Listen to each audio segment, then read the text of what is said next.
Depuis probablement aussi longtemps que les enfants font des listes de cadeaux de Noël, il y a quelque chose qui revient régulièrement dessus, c'est les chiens ou les animaux de compagnie du moins.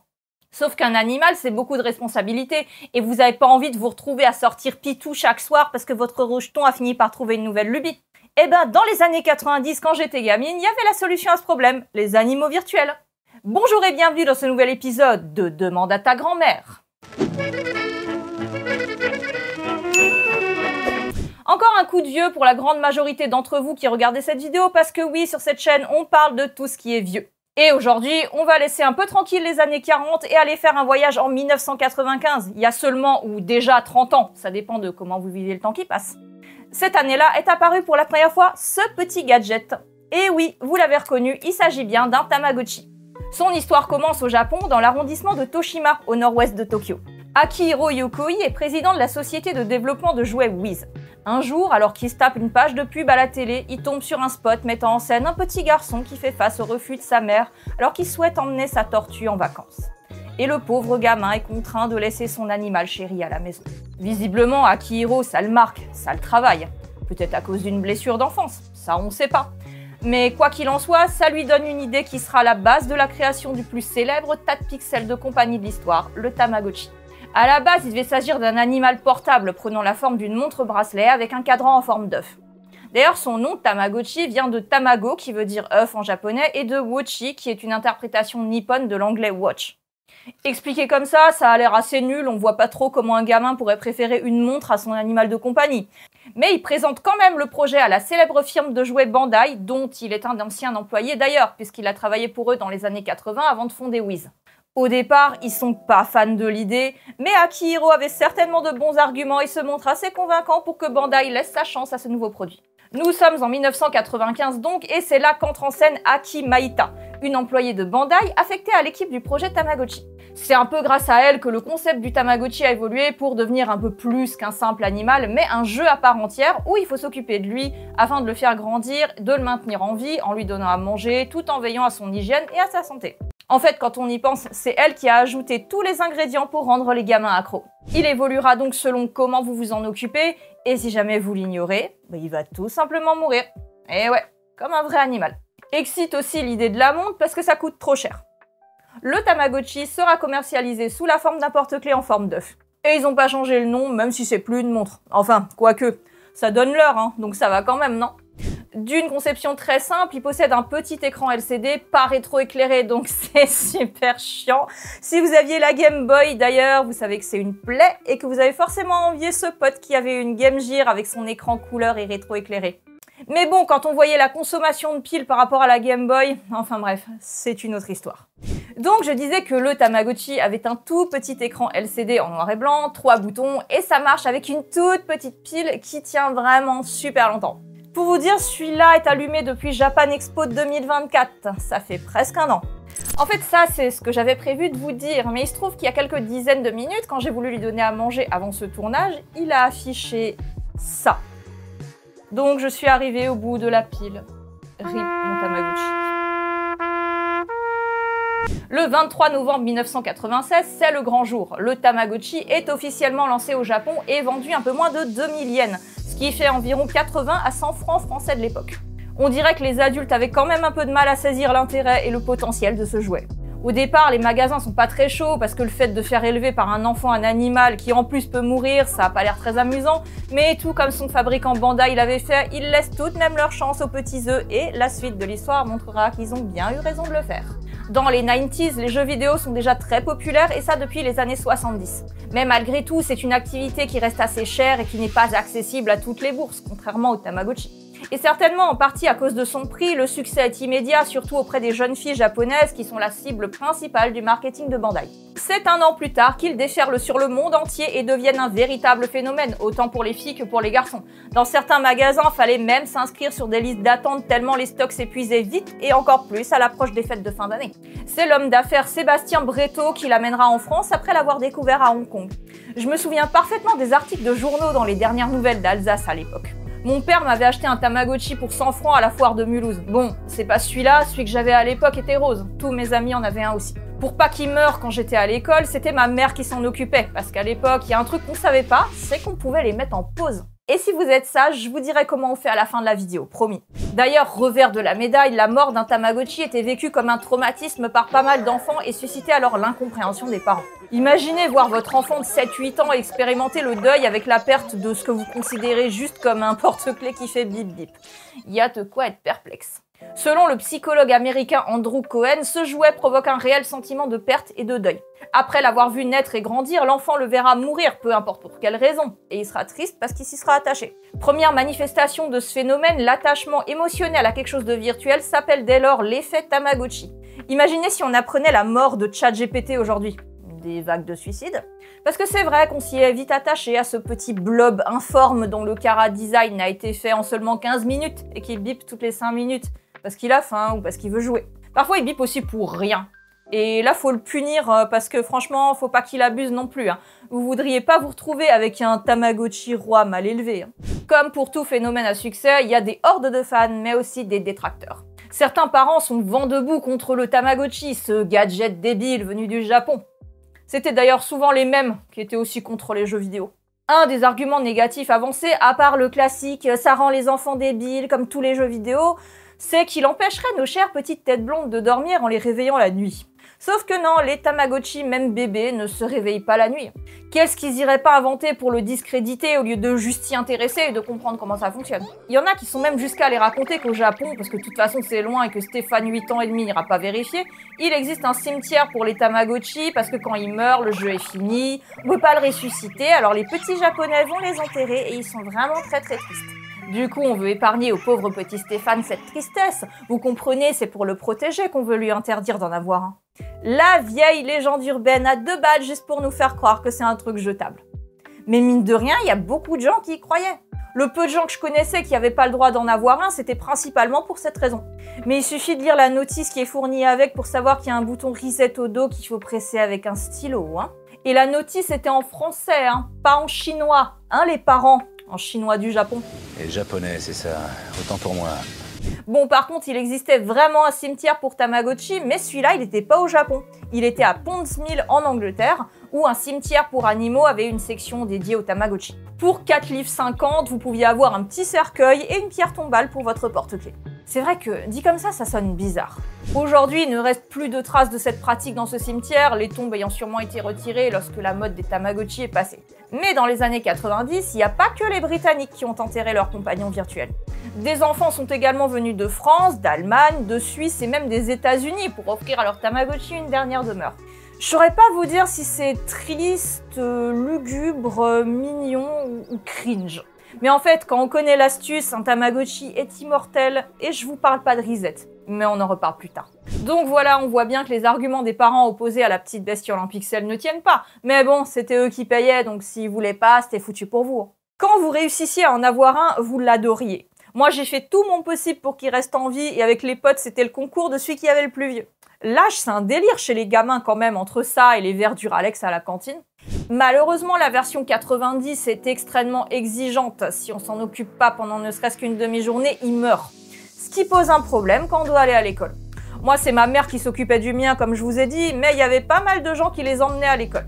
Et disons que les profs n'appréciaient pas spécialement d'entendre plein de bips tout le temps pendant les cours. D'où il sort ce bruit? Qu'est-ce que c'est? Un Tamagotchi. Du coup, ça a pas raté et les Tamagotchi ont fini par être interdits dans pas mal d'écoles. J'arrive pas à me rappeler si dans la mienne c'était le cas ou pas, mais je crois pas. On connaissait pas l'astuce de la pause que je vous expliquerai en temps voulu, vous inquiétez pas, mais faut savoir qu'on pouvait le mettre en mode silencieux et comme ça les profs ne captaient pas. En lui donnant à manger avant les cours et pendant la récré, il tenait les 2 heures à chaque fois. Le Tamagotchi, c'était vraiment un phénomène marquant de notre génération et mine de rien, une avancée technologique importante dans le monde du jouet. Un tas de pixels qui arrive à créer un sentiment d'attachement bien réel sur des petits humains. Est-ce qu'on peut considérer qu'il est la première grande vague d'intelligence artificielle? Même si quand on voit de quoi est capable l'intelligence artificielle aujourd'hui, on peut se dire que cette qualification serait un peu exagérée pour lui. C'est clair qu'on est bien loin de ChatGPT et le Tamagotchi, c'est quand même plus un programme avec des scénarios qu'autre chose. Mais faut bien commencer quelque part. Un tas de pixels informes qui est pas content parce qu'il a été ignoré quand il avait faim, c'est un début. Si le petit œuf est le précurseur, il sera suivi par beaucoup d'autres jouets compagnons basés sur le même principe à une exception près. Il ne meurt pas. C'est bon, on a traumatisé toute une génération de gamins, on va pas continuer? Quoique. C'est en 1998 que Tiger Electronics, filiale de Hasbro, provoque un raz-de-marée et des ruptures dans tous les magasins avec un tout nouveau compagnon électronique, bien palpable cette fois, en plus d'être tout doux et en peluche. Le Furby. Idée de Dave Hampton, Richard Levy et Caleb Chung, ils ont cette fois pas mis 15 minutes, mais 18 mois à créer le premier prototype de la célèbre boule de fourrure aux grands yeux expressifs. C'est le fils de Dave Hampton qui lui donne l'idée du nom Furby parce que c'est une fur ball, une boule de fourrure. C'est vraiment original, dis donc, mais au moins c'est efficace. Je sais que pas mal de gens les trouvent flippants, en témoigne le nombre de mèmes circulant sur internet à ce sujet. Mais moi je trouvais ça super mignon. Le Furby a une histoire, c'est un extraterrestre au grand cœur qui vient d'un nuage près du soleil et qui un jour a décidé de descendre sur la Terre. Au début, au sortir de sa boîte, il parle sa propre langue, le Furbish. C'est un mélange de thaï, de japonais, de chinois et d'hébreu. A.T. Coco? That's Furby. He speaks Furbish and English too. Mayte Cough. Un mélange digne de la langue des mignons. Au fur et à mesure qu'on s'occupe de lui, il apprend notre langue. Et il était aussi capable de communiquer avec d'autres Furby grâce à un capteur infrarouge. Ça, c'était vraiment un truc impressionnant. On avait vraiment l'impression qu'il préparait quelque chose. Le Furby existait en plein de couleurs et diverses éditions limitées dont certaines sont devenues très rares et s'arrachent à prix d'or auprès des collectionneurs. Le modèle le plus rare est le Furby arc-en-ciel parce qu'il n'y en a que 3 dans le monde. En 2000, il y a eu un concours de design de Furby et le gagnant remportait ce fameux Furby arc-en-ciel. Un des 3 est toujours chez Hasbro, les 2 autres ont été envoyés à la gagnante, un pour jouer avec et un autre à conserver dans sa boîte. Mais son frère a volé celui en boîte pour le revendre. Je suis choqué. Donc voilà, si jamais c'est vous qui l'avez acheté au frangin voleur, sachez que vous êtes en possession d'une rareté. Par contre, si vous avez un Furby président des États-Unis, faudrait peut-être voir pour le faire rentrer à la Maison Blanche. Il y a moyen qu'il puisse régler pas mal des problèmes actuels. En plus, il est capable de chanter Hail to the Chief, la marche qui accompagne l'arrivée du président des États-Unis lors d'une manifestation publique. Plus qu'un simple jouet, ces robots ont chacun leur personnalité, leur tonalité de voix et leur nom, qui vous communiqueront bien entendu. Le mien s'appelait Meyla, qui veut dire câlin en Furbish. Ce sera la première fois dans l'histoire qu'un robot est commercialisé spécialement pour le grand public. Parce que oui, même si c'est un jouet, il est considéré comme un robot. C'est 40 millions de Furby classiques qui se sont vendus dans le monde entre 1998 et 2001. De quoi anéantir l'espèce humaine si leurs intentions étaient mauvaises, qui prenaient le contrôle et se coordonnaient pour nous anéantir. Mais on y croit, ça arrivera jamais. Enfin, j'espère. Tout comme le Tamagotchi, le Furby avait aussi ses détracteurs. Et l'argument de perturber le sommeil des enfants est pas mauvais pour le coup, car lui, ça lui arrivait de se réveiller la nuit. L'espèce de petite pierre sur son front, c'est un capteur de lumière et parfois il était assez sensible. Le mien avait sa place sur le haut de mon bureau à côté de la fenêtre. Ça a dû arriver 1 ou 2 fois que la lumière des phares d'une voiture filtre à travers le volet sur son capteur pour qu'il sursaute et crie « Cocorico, soleil levé !» Le seul moyen d'éviter ça sur les premières versions, c'était de retirer les piles. Même si certains racontent que même en ayant retiré les piles, ils entendaient le ricanement du Furby pendant la nuit. Excellente idée de scénario de film d'horreur. Du coup, voilà que le pauvre Furby était accusé d'être une créature de l'enfer, un truc un peu trop technologique qui inspire de la méfiance à certaines personnes. Une intelligence artificielle qui veut tuer tous les humains et prendre le contrôle du monde, un peu comme dans le dessin animé Netflix The Mitchells vs The Machines, où on peut voir une horde de Furby assoiffés de sang et leur chef géant. Aux États-Unis, il a même été accusé d'être une menace pour la sécurité nationale. Ça sonne comme une blague, mais je vous jure que non. En 1999, alors que sortait la version bébé des Furby, la NSA, l'Agence de sécurité nationale américaine, a eu peur que le jouet puisse enregistrer des conversations. Le Furby espion. C'est marrant parce que chez nous, il y a des gens qui croyaient justement que les Furby travaillaient pour la CIA. C'est sûr que la petite Julie devait détenir des informations capitales pour la sûreté nationale. D'autres pensaient que le capteur sur son front était en fait une caméra qui filmait tous nos faits et gestes. Un peu comme la LED sur les compteurs Linky. Et si jamais vous pensez que Linky vous filme et surtout que vous ne contractez pas, j'attends vos explications pour le plan de conquête mondiale des Furby en commentaire. Donc la NSA a interdit les Furby au sein de son siège dans le Maryland, ainsi que sur le chantier naval de Portsmouth en Virginie, et il a été brièvement interdit dans les avions aussi. Mesure clairement trop radicale, on est d'accord. Bien entendu, Tiger Electronics a rapidement pris les devants et démenti ces rumeurs abracadabrantes.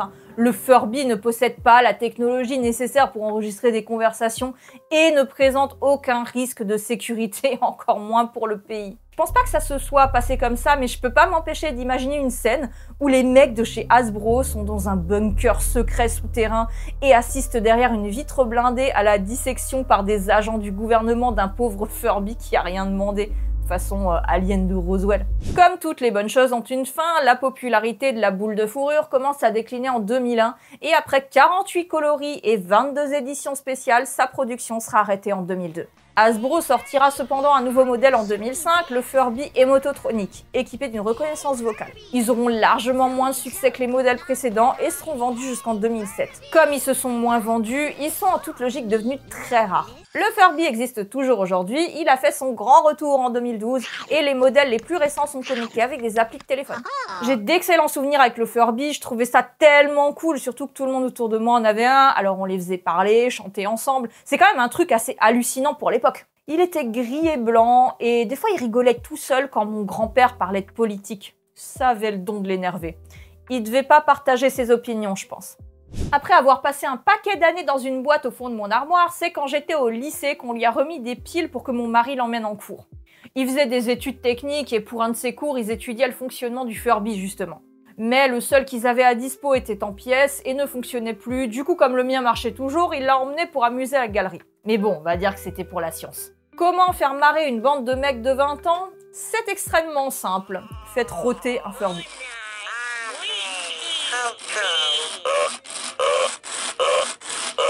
Pour terminer l'histoire, il a fini en vente sur eBay et il est parti au Canada. J'espère qu'il me retrouvera jamais. Peut-être qu'il regarde ma chaîne YouTube, qui sait. Et lui, il s'est sûrement abonné. Vous devriez faire pareil.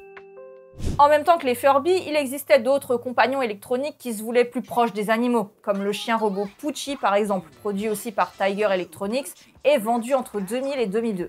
Poochie, c'était donc un petit chien robot avec un design métal plastique bien daté que vous n'avez pas pu oublier si vous l'avez seulement vu dans une pub à la télé à l'époque. Il réagissait à la voix de son propriétaire, il obéissait à des ordres basiques du genre debout, assis, couché. Vendu 25 $ aux US, c'était en fait une copie concurrente pas chère d'un autre robot chien de chez Sony, le Aibo. Par contre, quand je vous dis moins cher, c'est pas qu'un peu. La bestiole de chez Sony, elle coûtait genre 2500 $ de l'époque. C'est un sacré budget quand même.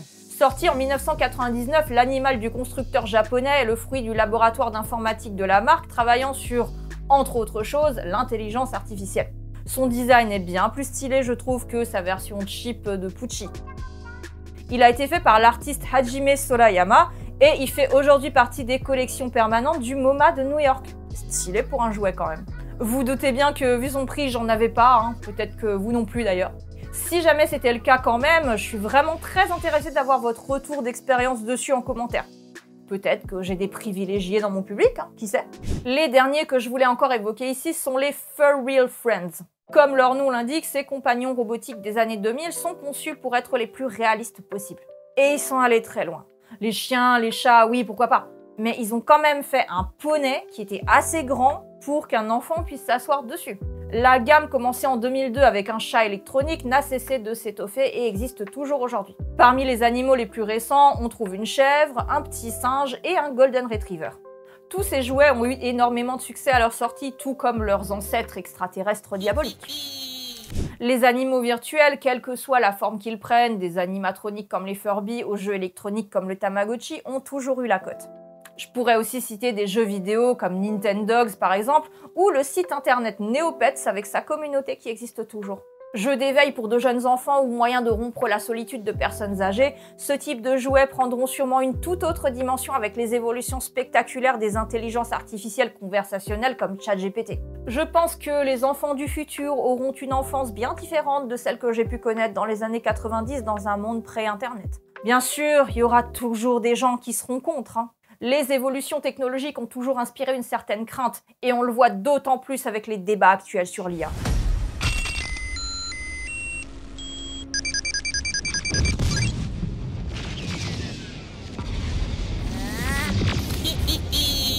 Bon, vu que vous êtes toujours là, comme promis, je vous donne l'astuce pour rendre un Tamagotchi immortel. En fait, c'est très simple. Si vous passez en mode horloge et que vous appuyez en même temps sur les boutons de droite et de gauche, l'horloge passera en mode 7. C'est le mode où on règle l'heure. Et si vous le laissez comme ça, le Tamagotchi est gelé jusqu'à ce que vous lui donniez à nouveau la bonne heure. L'astuce anti-mort qu'on aurait bien aimé connaître dans les années 90. Ah oui, et aussi le compteur d'âge se bloque à 99 ans sur les modèles rétro. Du coup, ça fait plusieurs mois que le mien avait cet âge-là. Et vous avez eu un Tamagotchi? C'était quoi votre record de longévité? Est-ce que, comme moi, vous avez réussi à vider la pile? Racontez-moi ça en commentaire. Et surtout, j'espère que vous êtes déjà abonné à la chaîne. Sinon, un Furby viendra cette nuit et vous menacera d'un couteau de cuisine.